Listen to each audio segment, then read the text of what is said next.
नमस्कार, स्वागत है आपका। आप देख रहे हैं खबर उत्तराखंड। मैं हूं आपके साथ नाया शर्मा। शुरुआत करेंगे खबरों के विस्तार से। जनपद उधम सिंह नगर के कटीमा लोहिया हेड स्वस्तिक कॉलेज में कॉलेज ऑफ नर्सिंग में उत्तराखंड मुख्यमंत्री धामी ने फीता काट कर तथा ग्राउंड में स्वयं क्रिकेट की बल्लेबाजी कर एनुअल स्पोर्ट्स का शुभारंभ किया। यहाँ भारी संख्या में जनप्रतिनिधि, गणमान्य व्यक्ति और विद्यालय के बच्चे मौजूद रहे। उन्होंने कहा कि जीवन में खेल प्रतिस्पर्धा का बहुत बड़ा महत्व है। खेलों की सहायता से हम बहुत सारी चीज़ों को सीखते हैं और जीवन के किसी भी क्षेत्र में आगे बढ़ते हैं। खेल जीवन को सौम्य और संतुलित बनाने में हमारी मदद करता है, जिसमें जीवन की गति किसी प्रकार से कम ना हो। वहीं उन्होंने कहा कि खेलों से जहां हम शारीरिक रूप से मजबूत होते हैं और खेल हमारे लिए बेहद ज़रूरी है।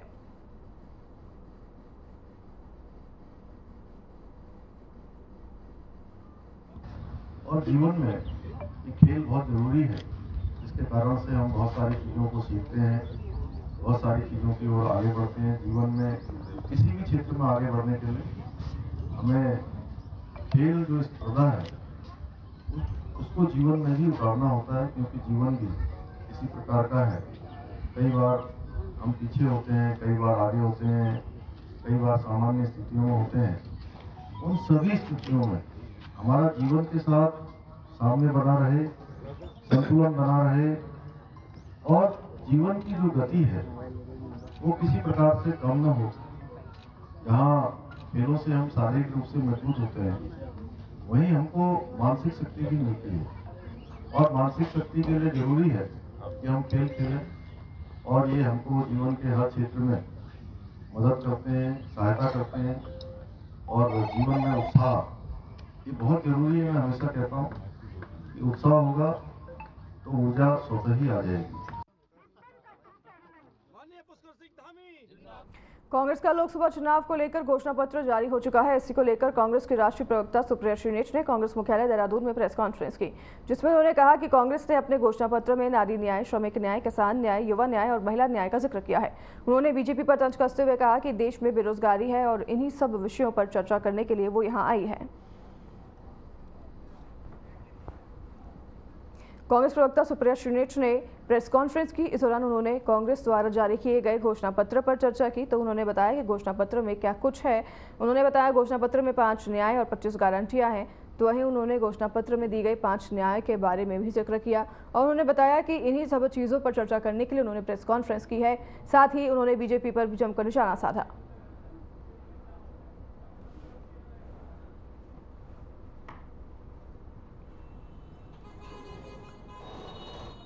कांग्रेस प्रवक्ता सुप्रिया श्रीनेच ने प्रेस कॉन्फ्रेंस की है। प्रमुख स्तंभ नारी न्याय, किसान न्याय, युवा न्याय, श्रमिक न्याय और हिस्सेदारी न्याय है। मैं इसी के बारे में चर्चा करने यहाँ पर आई हूँ, क्योंकि यही स्तंभ जो है वो इस देश को चाहिए। युवा बेरोजगारी से जूझ रहा है। हम युवा न्याय में कहते हैं हम 30 लाख सरकारी पद बढ़ेंगे, 1 साल का स्टाइपेंड 1 लाख रुपए ग्रेजुएट्स को दिया जाएगा, पेपर लीक के खिलाफ कानून बनाया जाएगा। नारी न्याय में हम कहते हैं 50% नौकरियां जो होंगी वो नारियों के लिए रिजर्व होंगी। हमारा मानना है कि महालक्ष्मी योजना के तहत गरीब महिलाओं को 1 लाख रुपए सालाना दिया जाएगा। लोकसभा चुनाव की तारीख नजदीक आने के साथ ही चुनावी सरगर्मियां तेज होने लगी हैं। पार्टी नेताओं का दल बदलने का दौर भी शुरू हो गया है। किसान कांग्रेस कमेटी के प्रदेश उपाध्यक्ष जितेंद्र सिंह संधू सहित तमाम किसान नेता ने कांग्रेस छोड़कर बीजेपी ज्वाइन कर ली है, जहां उनका जोरदार स्वागत किया गया। तो वहीं किच्छा में बीजेपी के लोकसभा प्रत्याशी अजय भट्ट के चुनावी कार्यालय में दर्जा राज्य मंत्री दिनेश आर्य के नेतृत्व में तमाम बीजेपी के किसान नेताओं का भव्य स्वागत किया गया। तो वहीं वरिष्ठ किसान नेता जितेंद्र सिंह संधू ने कहा कि प्रधानमंत्री नरेंद्र मोदी की नीतियों से प्रभावित होकर उन्होंने बीजेपी की सदस्यता ग्रहण की है।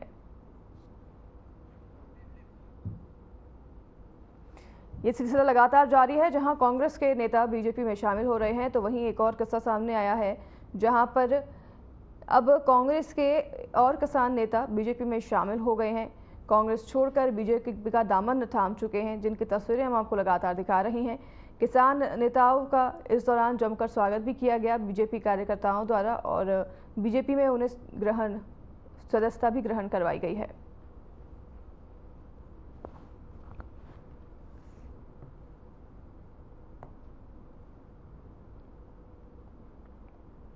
मैं प्रभावित हुआ हूँ एक मोदी जी के विकास कार्यों को लेकर और हमारे प्रदेश के जो मुखिया हैं, मुख्यमंत्री माननीय श्री पुष्कर सिंह धामी जी के विकास कार्यों से प्रभावित होकर मैं अपनी मर्जी से, अपनी इच्छा से मैं भाजपा में शामिल हुआ हूँ।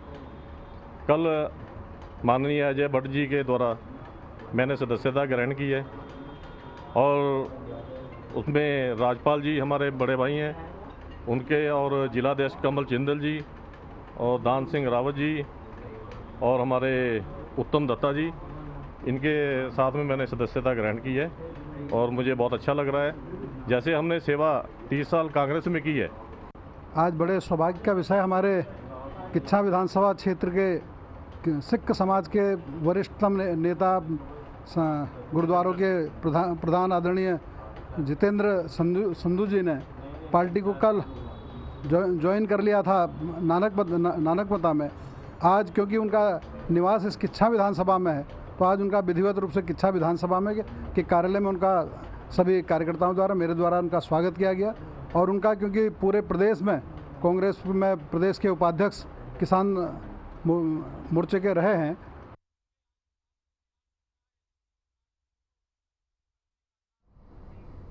कांग्रेस को लोकसभा चुनाव से पहले बड़ा झटका लगा है। पूर्व कैबिनेट मंत्री दिनेश अग्रवाल ने सैकड़ों समर्थकों के साथ बीजेपी का दामन थाम लिया है।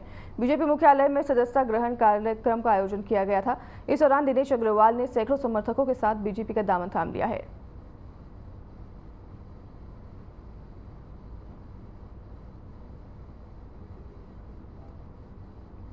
चुनाव जनता लड़ रही है और जनता का ही जन दबाव है अपने जनप्रतिनिधियों पे कि देश के विकास के लिए प्रधानमंत्री मोदी जी का जो मॉडल है और पुष्कर धामी जी ने जो राज्य के अंदर जो विकास के कार्य किए हैं, ये अपना पर नजीर है। और जन दबाव जब होता है तो प्रत्येक जनप्रतिनिधि किसी भी दल का हो, उसे जन दबाव के आगे नतमस्तक होना पड़ता है। और यही कारण है कि आज जन दबाव का भी प्रभाव है, मोदी जी के कार्यों का प्रभाव है और बड़ी संख्या में दूसरे दलों का हमसे।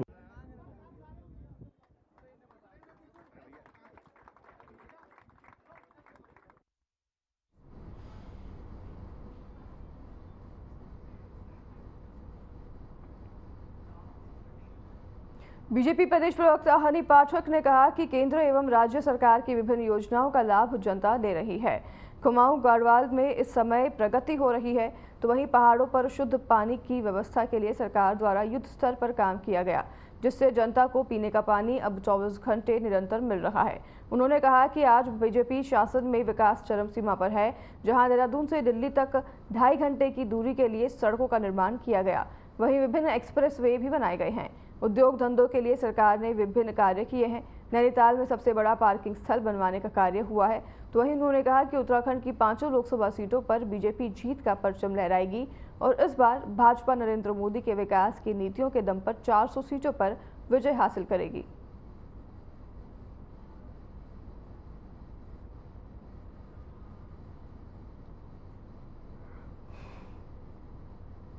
धरातल पर एक धरा की तरह हमारे उत्तराखंड में बह रही है।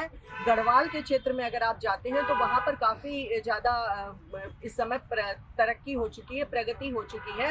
ऑल वेदर रोड ले लीजिए, चाहे हर गल जल से कनेक्शन ले लीजिए, क्योंकि हमारे पहाड़ में देखा जाए तो पानी की समस्या को, नल वगैरह की दिक्कत आती थी। महिलाएं जो छत अपने सिर पे पानी ले लेके जाती थी, उनसे उनकी पीड़ा सोचनी चाहिए।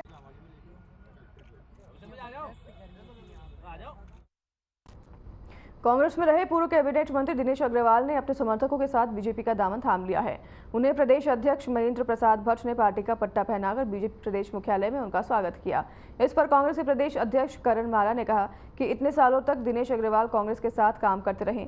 उन्हें 6 से 7 बार पार्टी ने चुनाव लड़ाया और कैबिनेट मंत्री बनाया। इसके अलावा पार्टी के तेज तरार विधायक मयूख महर की नाराजगी भी उनकी वजह से झेलनी पड़ी। तो वहीं उसके बाद जब वो चुनाव हार गए तो फिर उन्हें मेयर का चुनाव लड़ने के लिए भी पार्टी ने उनको टिकट दिया। उसके बाद भी अगर दिनेश अग्रवाल ये कहें कि उन्हें पार्टी में कोई तवज्जो नहीं मिली और पार्टी में कुछ भी ठीक नहीं है, तो इससे शर्मनाक बात और क्या होगी।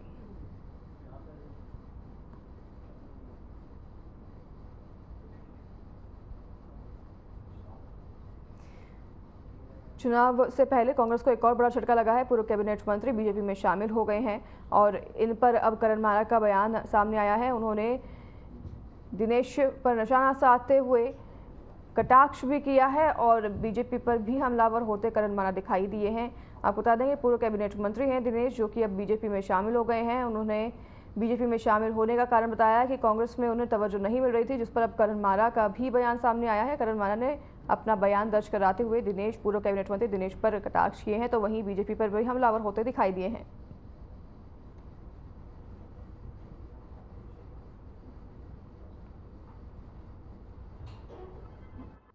इतने सालों तक दिनेश अग्रवाल इसी नेतृत्व के साथ काम करते रहे।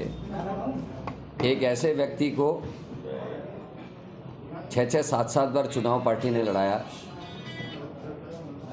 कैबिनेट मंत्री बनाया, मयूख महर जैसे एक तेजतर्रार विधायक की नाराजगी भी पार्टी ने उनकी वजह से झेली। उसके बाद जब वो चुनाव हार गए तो उनको मेयर का चुनाव लड़ने के लिए भी पार्टी ने मदद करी, उनको टिकट दिया। उसके बावजूद भी अगर आदमी ये कहे कि मेरे को तवज्जो नहीं मिली और पार्टी में सब कुछ ठीक नहीं है,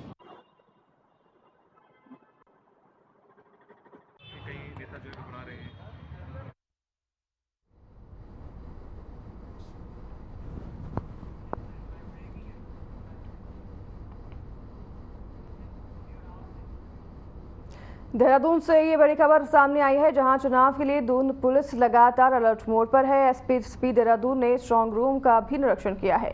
जिले की सभी विधानसभाओं में स्ट्रांग रूम बनाए गए हैं, तो वहीं ईवीएम मशीनें भी रखने के लिए बनाए गए हैं रूम और अधीनस्थ अधिकारियों को निर्देश दिए गए हैं। सीसीटीवी से निगरानी के भी निर्देश दिए गए हैं, तो वहीं 24 घंटा सुरक्षा व्यवस्था को उचित प्रबंध रखने के लिए भी निर्देश जारी किए गए हैं। बड़ी खबर आपको बता रहे हैं ये कि अब चुनाव को लेकर पुलिस भी अलर्ट मोड पर नजर आ रही है, जहां पर जरूरी दिशा निर्देश जारी किए गए हैं। ईवीएम मशीनों पर नजर रखने के निर्देश, वहीं अधीनस्थ अधिकारियों को निर्देश जारी किए गए हैं। सीसीटीवी से निगरानी रखने के खासकर निर्देश दिए गए हैं। ईवीएम मशीनों पर खासतौर पर निगरानी बनाए रखने के निर्देश जारी किए गए हैं।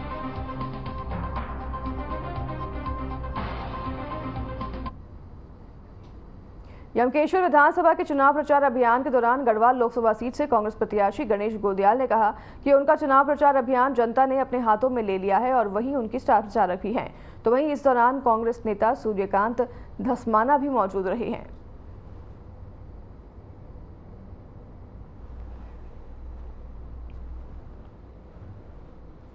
कांग्रेस का प्रचार अभियान लगातार जारी है। आपको बता दें कि चुनाव को देखते हुए प्रचार अभियान कांग्रेस ने शुरू कर दिया है, तो वहीं अब इन दिनों नेता सूर्यकांत धस्माना भी कांग्रेस के प्रचार अभियान में शामिल होते दिखाई दे रही हैं। के अंदर अगर आप चुनाव देख लें, 5 लोकसभा सीटों में इस समय कांग्रेस के प्रत्याशियों का पूरा चुनाव का अभियान कांग्रेस के लोगों ने, कार्यकर्ताओं ने अपने हाथ में ले लिया है, जनता ने अपने हाथ में ले लिया है।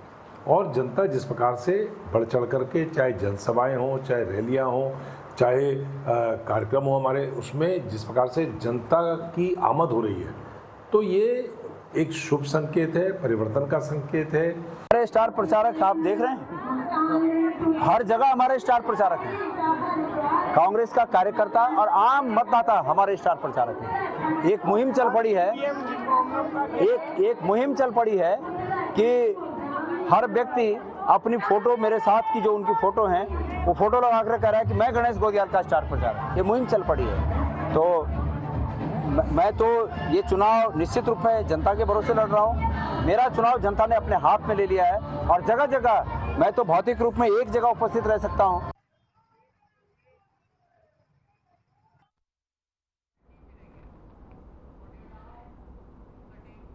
महिला कांग्रेस की प्रदेश अध्यक्ष ज्योति रौतेला ने पौड़ी में महिला कार्यकर्ताओं के साथ बैठक की। बैठक में लोकसभा चुनाव पर विस्तार से चर्चा की। इस दौरान महिला कांग्रेस की प्रदेश अध्यक्ष ज्योति रौतेला ने महिला कार्यकर्ताओं को घोषणा पत्र की जानकारी दी। उन्होंने कहा कि महंगाई, बेरोजगारी से जनता परेशान है। जनता के बीच जाकर केंद्र सरकार की जन विरोधी नीतियां पहुंचाई जाए। जनता इस बार परिवर्तन चाहती है।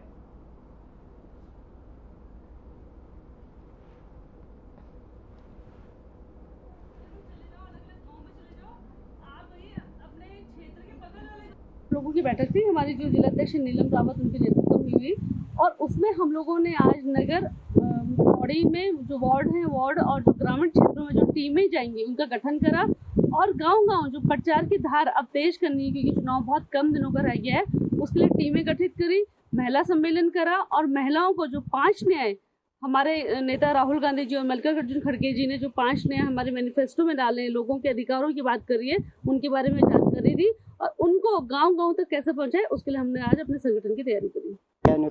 देखिए, हम लोगों की भी बूथ कमेटियां होती हैं, बूथ अध्यक्ष होते हैं, बूथ के सदस्य होते हैं। लोकसभा चुनाव है, उसमें ली गई है प्रशिक्षण, हमने ये बैठक ली है।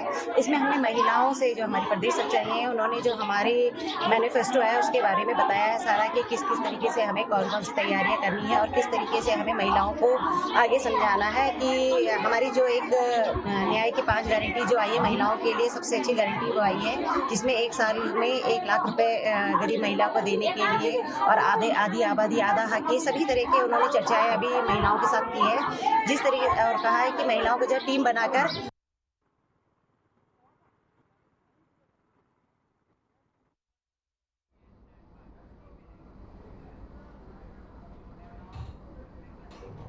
लोकसभा चुनाव का बिगुल बजने के बाद सभी दल के प्रत्याशी चुनावी मैदान में उतर चुके हैं। उत्तराखंड लोकसभा सीटों के हरिद्वार हॉट सीट मानी जा रही है और भाजपा ने त्रिवेंद्र सिंह रावत चुनावी मैदान में हैं, तो वहीं कांग्रेस से पूर्व मुख्यमंत्री हरीश रावत के पुत्र वीरेंद्र रावत चुनावी रण में उतारे गए हैं। तो वहीं हरिद्वार जनपद में इन दोनों पार्टियों के बीच ही मुख्य मुकाबला माना जा रहा है। अल्पसंख्यक कांग्रेस के जिलाध्यक्ष मरगूब कुरैशी ने कहा कि जनपद लोकसभा सीट पर कांग्रेस मजबूत दावेदार है, तो मुस्लिम समाज के वोट कांग्रेस की झोली में जाएंगे और हरिद्वार जनपद में कांग्रेस का ही परचम लहरेगा।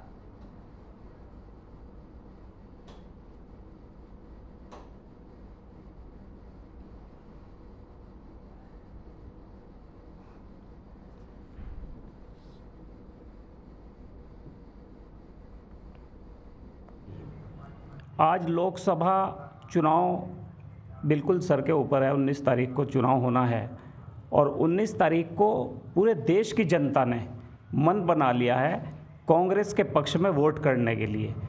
आज जनता भारतीय जनता पार्टी से, देश की पूरी जनता त्रस्त है, दुखी है, चूँकि महंगाई चरम पर है। कांग्रेस पार्टी है वो हमेशा सबको साथ लेके चलती है और हमेशा से जो है, जब भाईचारे के पैगाम की बात आती है, मोहब्बत की बात आती है, आज राहुल गांधी जी लगे हुए हैं और वो सबको साथ ले चलने में और मुस्लिम भाइयों को गले लगाने में रहती है। जबकि भाजपा जो है वो धर्म को बांटने में, डिवाइड करने में, नफरत फैलाने में उनकी ये विचारधारा है। निश्चित रूप से मुस्लिम भाई जो हैं वो हमारे जो है हरीश रावत जी की ओर से और देख रहे हैं और हरीश रावत जी का बहुत सम्मान करता है हरिद्वार का जो मुसलमान भाई है, और रावत जी भी मुसलमान भाइयों के लिए हमेशा तत्पर रहते हैं। पिछले इलेक्शन में आपने देखा भी होगा इन लोगों ने कैसे कैसे हरकतें करके उनको जो है मुस्लिम बना के इन्होंने जो है माहौल बिगाड़ने का काम इस भाजपा सरकार ने किया।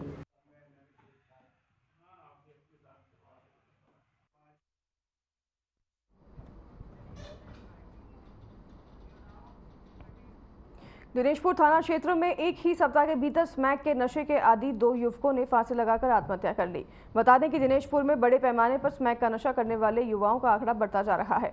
शासन प्रशासन इस पर कोई ध्यान नहीं दे रहा है, साथ ही साथ आत्महत्या का ग्राफ लगातार बढ़ रहा है। ताज़ा मामला दिनेशपुर वार्ड नंबर 6 का है। फिलहाल इस पर पुलिस की तरफ से कोई बयान सामने नहीं आया है।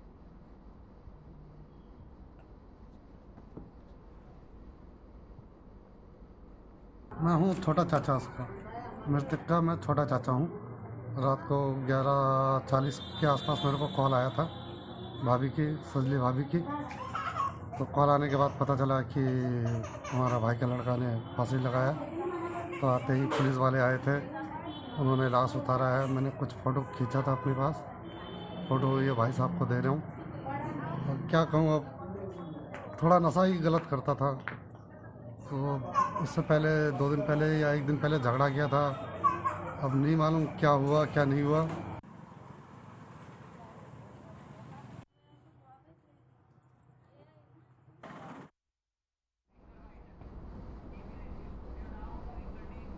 पूर्णागिरी में भैरव मंदिर तक चलने वाली टैक्सियों का संचालन फिर से शुरू हो गया है। बता दें कि शनिवार सुबह से डूलीगाड़ से भैरव मंदिर मार्ग पर चलने वाली टैक्सियों का संचालन यूनियन की तरफ से बंद कर दिया गया था, जिससे श्रद्धालुओं को कई किलोमीटर का सफर पैदल ही तय करना पड़ रहा था। तो जानकारी के अनुसार पूर्णागिरी मेले में श्रद्धालुओं की सुरक्षा के मद्देनजर पुलिस प्रशासन सख्त कार्रवाई कर रही है। ओवरलोड वाहनों पर कड़ी चालानी कार्रवाई करे जाने के साथ ही टैक्सी चालकों को नियमों के पालन हेतु निर्देशित भी किया जा रहा है, जिसमें टैक्सी यूनियन पदाधिकारी और टैक्सी स्वामी नाराज थे, जिसके कारण उन्होंने भैरव मंदिर मार्ग का टैक्सी संचालन बंद कर दिया था। मेला अधिकारियों की जब इसकी सूचना मिली तो मेला अधिकारियों ने यूनियन पदाधिकारियों के साथ बातचीत की और सेवाएं तुरंत शुरू की गई।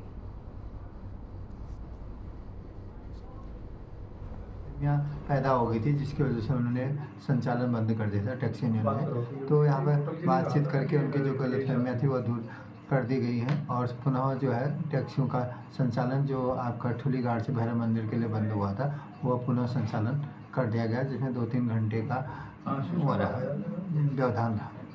सर, जैसा कि कहा जा रहा है कि नियमों का उल्लंघन, उसके लिए क्या निर्देश दिए गए? नियमों के उल्लंघन के प्रति सख्त कार्रवाई की जाएगी। ओवर लोडिंग तथा ओवर स्पीड किसी भी प्रकार से बर्दाश्त नहीं किया जाएगा, क्योंकि हमारी मुख्य वह है कि मेले में देखिए, इसमें कोई बहुत बड़ी बात नहीं है। कुछ लोगों द्वारा पूरा मेले को खराब करने की कोशिश की जा रही है निजी अपने स्वार्थ के कारण। आज सवेरे मेरे पास फ़ोन आया कि वहाँ प्रशासन 3-4 कोई ऐसो दरोगा लोग गए और वहाँ गाड़ी वालों को परेशान करने लगे कि तुम्हारी गाड़ियाँ फालतू चल रही हैं और लिस्ट जो ओवर चल रही है, जो कि सरासर गलत है। मेरी 50 गाड़ी की लिस्ट थी, वही 50 गाड़ियाँ मेरे द्वारा वहाँ भेजी गई थी। और उसके बाद जब इन लोगों द्वारा वो अव्यवस्था वहाँ फैलाई गई तो फिर मैं गया जब यहाँ से, तो फिर हमारी बात ने मैंने आक्रोशित होकर हमने गाड़ियाँ बाहर निकाल दी। उसके बाद हमारे सीओ साहब ने हमें बुलाया, उसमें हम लोगों का आपसी समझौता वो हुआ कि जो गाड़ियाँ लिस्ट में जाएंगी वही गाड़ियाँ अंदर जाएंगी। और मेरी एक ही दिन में रोज़ मेरी लिस्ट बनती है, डेली लिस्ट डूलीगाड़ एसओ साहब को मैं देता हूँ।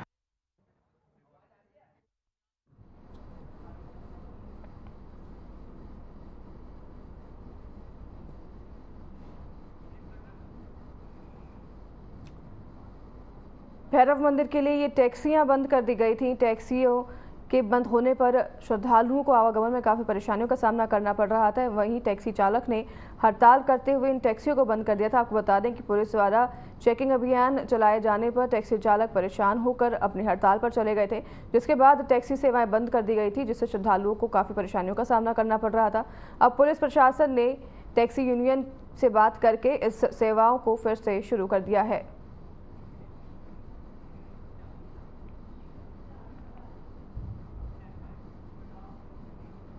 हरिचांद गुरुचांद मथुआ मिशन के संस्थापक हरिचांद्र ठाकुर के 213वें जन्मोत्सव पर 3 दिवसीय मथुआ मेले का आयोजन किया गया। देश के कई हिस्सों के अलावा नेपाल और बांग्लादेश से भी हजारों श्रद्धालु यहां पर पहुंचे थे। महाराष्ट्र के पूर्व राज्यपाल भगत सिंह कोश्यारी भी मंदिर में पहुंचे, तो इस दौरान उन्होंने कहा कि हमारा देश विश्व में धर्म के मामले पर गुर रहा है और प्रधानमंत्री देश के सभी धर्म की संस्कृति को आगे बढ़ा रहे हैं।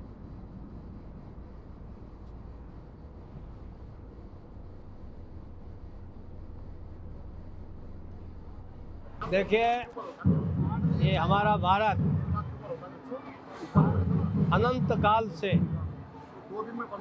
ये धार्मिक आध्यात्मिक दुनिया का गुरु रहा है, केंद्र रहा है और यहाँ विविध प्रांतों में जहाँ भी हमारे लोग निवास करते हैं वो अपने अपने ढंग से एक ही संस्कृति की पूजा करते हैं और उसी संस्कृति के रूप में हमारा बंगाल, बांग्लादेश, यहाँ के जो हमारे निवासी हैं और जो आज देश के अलग अलग कोनों में भी बहुत सारे बस गए हैं। धर्म और आस्था का विषय है, इतने लोगों की आस्था का विषय है, इसीलिए ये जो मेला है ये होना चाहिए और उसी आदेश के अनुरूप ये मेला जो है आज आपके सामने संपन्न हो रहा है। लाखों लोगों ने यहाँ आस्था की डुबकी लगाई है, अपने जो है श्रद्धा सुमन अर्पित किए हैं, उसी के अनुरूप ये मेला जो है आयोजित हो रहा है और मामला अभी भी जो है कोर्ट में विचाराधीन है और हम सब लोग ये आश्वस्त रहें कि इसमें सत्य की जीत होगी।